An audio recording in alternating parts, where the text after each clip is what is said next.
Hi, and welcome to another edition of the Art Journal journey.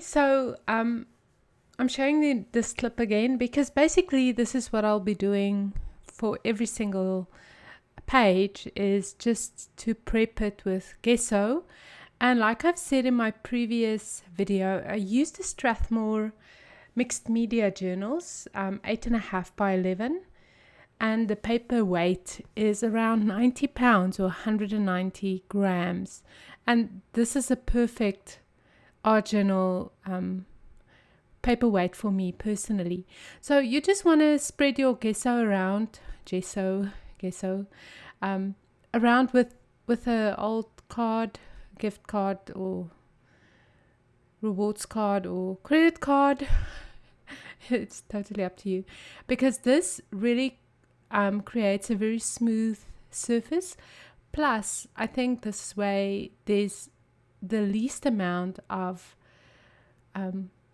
moisture on your layout, so your page won't buckle as much or at all, like you can see here. So this is basically the basic prep for every single page, but I guess I'll have to show it very quickly with every video because there are new people watching every week. So today we're going to do image transfers. Okay, so again, believe it or not, but I've never ever done this. So this is the very first time. I watched a couple of videos, and basically what you want to do is you want to print your image on an inkjet printer, and then you just want to cut it out to leave as little white space as possible, and you need a mirror image of whatever you want to transfer. So I guess with the little birds it doesn't matter, because doesn't matter which way they look. But if you want to do text, you have to do a mirror image, because you'll see that the actual printing side will be face down. So you'll get the idea once you add your Mod Podge. So I'm using Mod Podge. I like the matte. And what you want to do is the following. You want to just prep your actual print, and you're going to paint it with Mod Podge. And then you want to add Mod Podge on the page itself as well. So you just want to cover it. Okay, now I want to say this. So there's probably some of you who's done this a million times, and you're like, oh, you're doing it all wrong. This didn't come out, I would give it a 80%, but I was so happy with the result because at least I did it, right? So I think the more I do it, the better I'll get at it. So if you have any additional tips for me, just leave them in the comment. So now I'm just taking a brayer and I'm just going to roll it. But with the other transfers, I realized that my finger can do a much better job at getting, because the thing is, you want your paper that you want to transfer as flat as possible. So you want to remove every single little bubble, and your finger does a better job than any brayer, especially if you work at an angle, or I think the thicker your book gets, the harder it will be to get that image really tight and flat on your surface. So I think your finger works the best. And now you really just want to let it dry completely, like 110%. So again, it's a little time consuming, but I think in the end, it's really amazing. And in all my art journal products, I will have the mirror images in PDF. So you can just print it out exactly like you can see there. These are 2 scriptures that I included in the package, and you just have to print out the mirror images, and then once you put it face down on your page and you add your Mod Podge, you'll see you can actually read the words. So that's the cool thing about it. So again, I like I said in my previous video, I just found that I like to work either on the outsides or on the insides to group my, I think design wise, it just works better for me. And so that's why I'm putting this piece of journaling right underneath the little bird. So yeah, just do a good job covering it, add a little Mod Podge on. But the one thing that I did discover is don't put any Mod Podge on top of your transfer. Just lay it down and remove it with all the excess with your finger, but try not to get as little Mod Podge on top of it as possible. So yeah, so I did a couple of these, and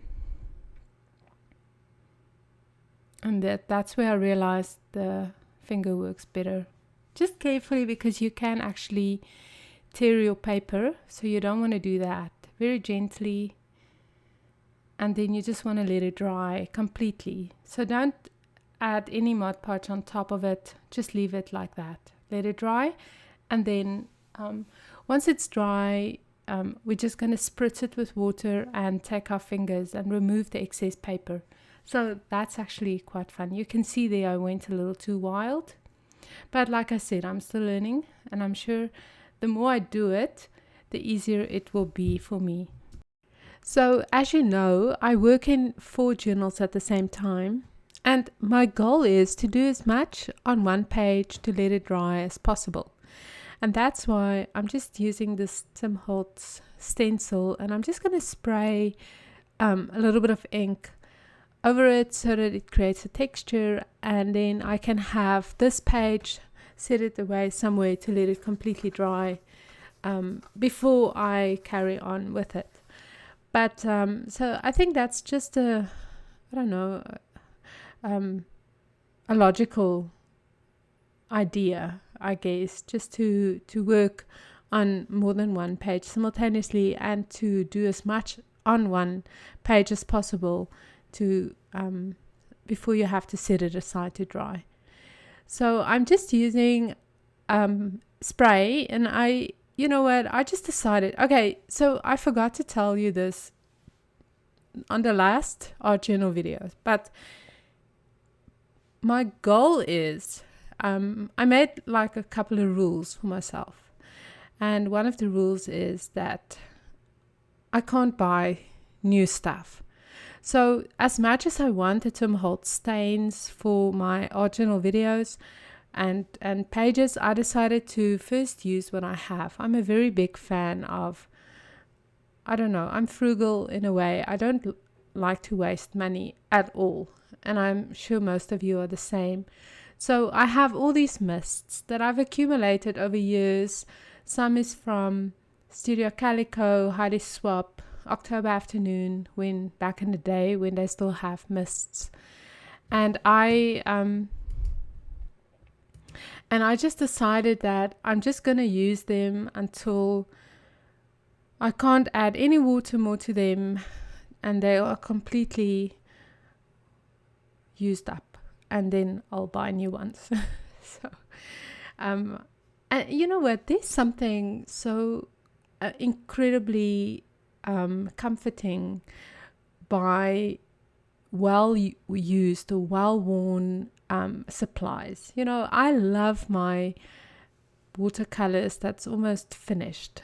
I love my acrylic paints that I have to squeeze out the last little bit, you know. Okay, but that's enough philosophy. So here's my little water bottle, and I'm just spraying. Well, it's clogged. That's why it won't spray. But just watch me try. Squeeze it out. Anyway, so you just want to spray the back of your transfer, and then we're going to gently rub it to get rid of the extra paper. So don't be afraid to add more water, but I guess start off like I'm doing here. Spray a little and see how it goes, and then you can add more. But it's also a good idea just to let it sit a little. And sometimes the water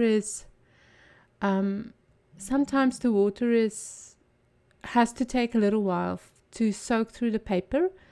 And sometimes the paper, I don't know, it reminds me of that joke of oh, never mind, I'm not going to tell a joke. But anyway, you need to get a head start somewhere, so sometimes just a corner of the paper will start to give, and then everything will happen. So just be patient and very gently roll the paper away. Don't hurry this. Don't press too hard. Don't roll too hard. Just gently do it, and you'll see how it comes away. And look how pretty it looks. It really works like a charm.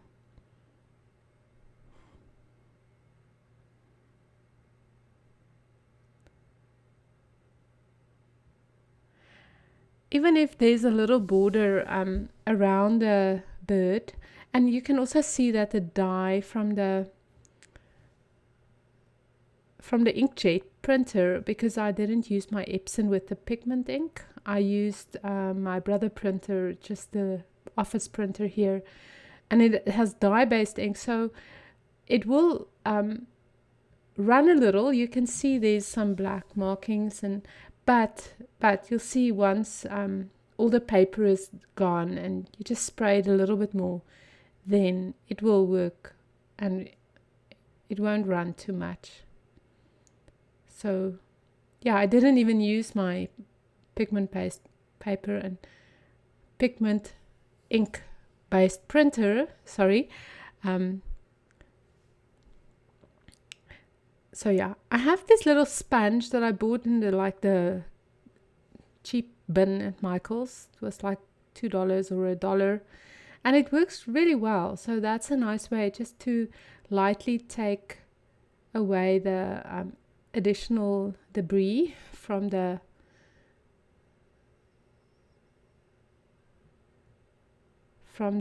transfer, and now you can just clean it up. So I'm just going to take a paper towel, and you can dry it, and then if there's some debris left, you can just brush it off with a big brush.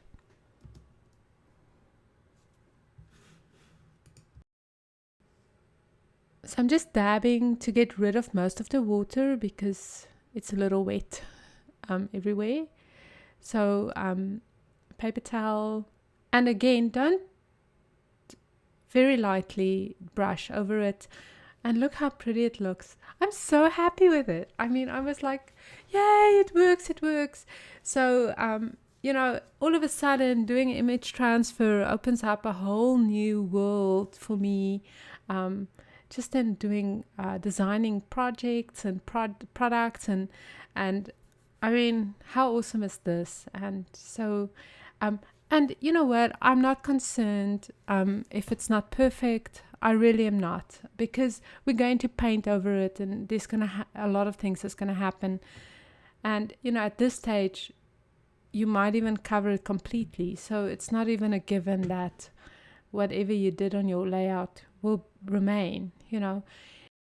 So I'm just going to paint over my transfer with a little bit of glazing medium. It's a Liquitex product. And then, because I just want to seal it, protect it a little, so that the dye ink doesn't flow more than it should. I don't know if it's really necessary, but I just decided to do it anyway. Sorry, it's not a glazing medium, it's the golden matte medium. So it's almost like, I think, the Mod Podge. I don't know if it's the same as Mod Podge, but it's a multi-medium by Golden. So just a very light layer over it, and then once that's dry, I'm going to paint and draw and do all fun things around it. So my plan is to actually to start drawing with gelatos while the matte medium is still wet. So then it almost acts like water, and it will make the gelatos a little bit more creamy. So that's just the idea that I had. So I'm going to start with yellow, and on the video it looks super yellow. Maybe it was, but I toned it down later considerably. So I'm just going to draw a little bit with gelatos here and there, and just to add some color.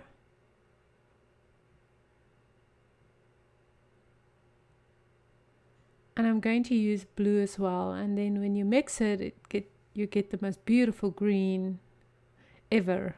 Like, it's so beautiful.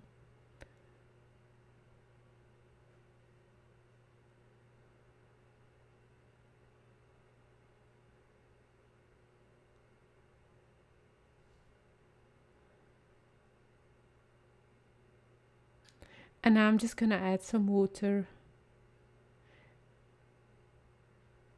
And I'm just cleaning my brush to keep the colors fresh. That's the main reason for that. I think the gelatos would have worked differently if the page, the matte medium was dry. But it's just still fun to experiment with all the media.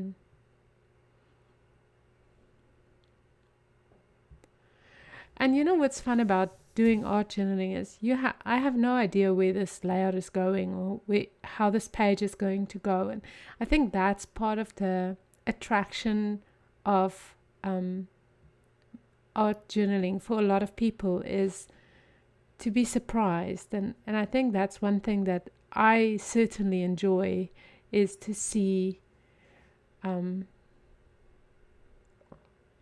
just how it turns out. I mean, it's really like a surprise package, and that's part of the adrenaline rush for me. So yeah, so just let that dry then completely, and then and now we're just going to, this is where the fun starts. So now your basics, the basics are done, and I'm going to use parchment acrylic paint and some white paint, and we're going to mix it. And this is one of my favorite colors, and you'll probably see me do this a lot. And sorry, just texts coming through. All the children at school is texting me something. One wants to come home. The other one lost my iPhone cord in my car, so I'm just, I don't know. Maybe my text was a little too threatening. Who took my iPhone cord out of my car? Now no one wants to admit to it. Anyway, it's funny. Oh, the life of teenagers. But you know what? I won't exchange them for the world. I'm mixing a little bit of yellow in there, and now I'm just going to paint. So what I'm going to do is, I'm not going to narrate what I'm doing here, because I'm sure that a picture says more than 1,000 words, and I'm just going to play you some music, and you can watch what I do.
So I'm just taking a orange colored ink pad from Studio Calico, the Color Theory, and I'm just going to ink the edges much like I did with the last art journal page, just to tie it together. A little bit of orange, you know, always makes it so happy.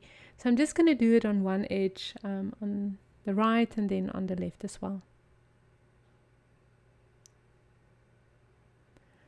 And this is a wonderful way just to tie in your layout, your two pages together, just to make them talk to each other, you know, in a way.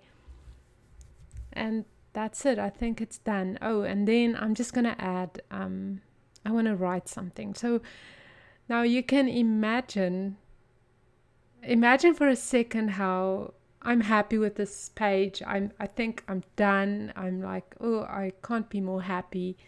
And then I have this itch to write on it with black ink. So it was a little nerve-wracking for me, but in the end it turned out well. And I actually extracted the piece of writing, Unforced Rhythms of Grace, and it's included in my art journaling bundle for this month, that you can actually image transfer it like I did here on your pages. So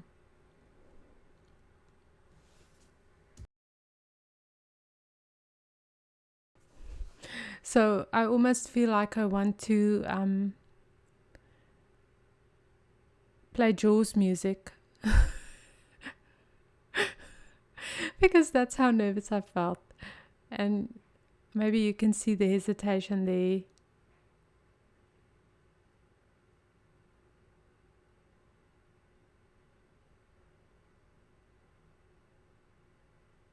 And I just wanted to make sure that I spell it correctly. That's the other thing.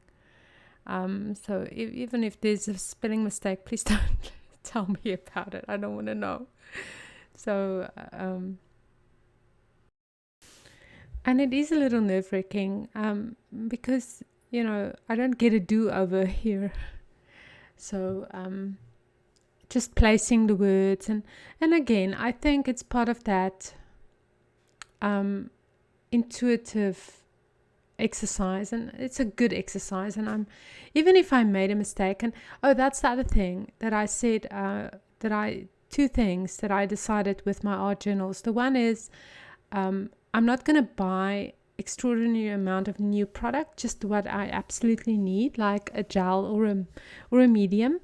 And the other thing is, I decided that there's no right or wrong on my journals. So even if I make a mistake, I'm not going to start over. I'll fix it. You know what I mean? So even if this was a grave mistake, and even if I did do something terrible, I probably would have painted over it and try again. So that's the thing. There's no right or wrong in art. So thank you so much for watching this video, and I'll see you next Monday. Bye-bye.